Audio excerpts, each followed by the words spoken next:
Welcome back to Region 8 News Midday. Losing the love of your life is difficult. So is it picking up the pieces and trying to find love again.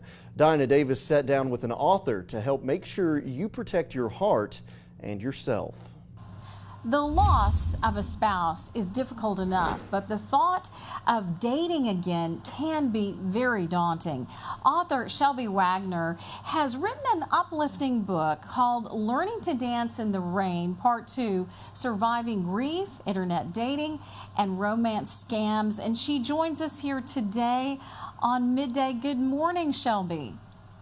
Good morning, Diana. Thank you very much for having me on your show. Great to have you here and to share your insight. But first, we have to talk about how you have ties to our area right here in Region 8. Yes, I was born in Arkansas. I was born near Sulphur Rock address there, in the same farmhouse as my mother and all of her sisters except for one of them. And so it's quite an interesting story there. And I went down to visit them at the end of May. My two aunts that are still alive are in independent and assisted living there. We have several pictures that we're sharing of you and your family as you have been here many a time. And so you especially wanted to share about your book, and sadly enough, it starts because you lost your husband. Right. They say that love hurts. And it does, doesn't it? Yes. I saw in my reading during my grieving time, it said grieving is the price we pay for loving someone. And it hurts.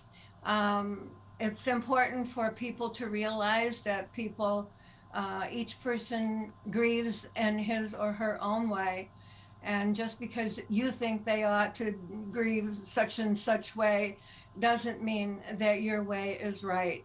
Whatever is right for that person is what they must do. When you get into dating again after 50,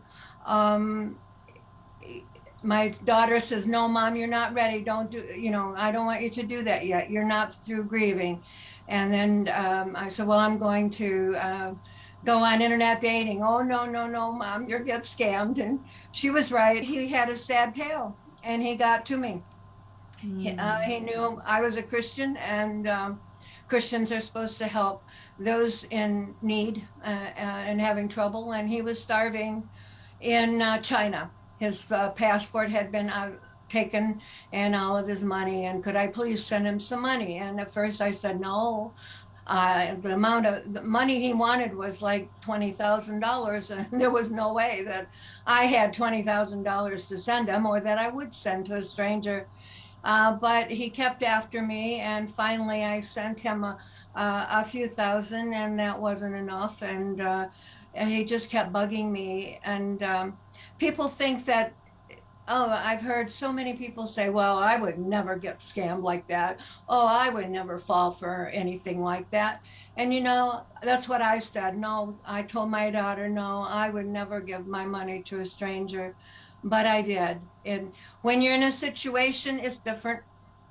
And the scammers, they know what they're doing, and they're very good at it, and that is manipulating you. I didn't think about blocking. I don't know if I knew about how to block them, but if I had blocked him when I realized what was going on, I would have saved myself a lot of heartache and probably a lot of money too. So I tell people, as soon as you recognize any of the red flags that I give in my book, stop talking to them and block them.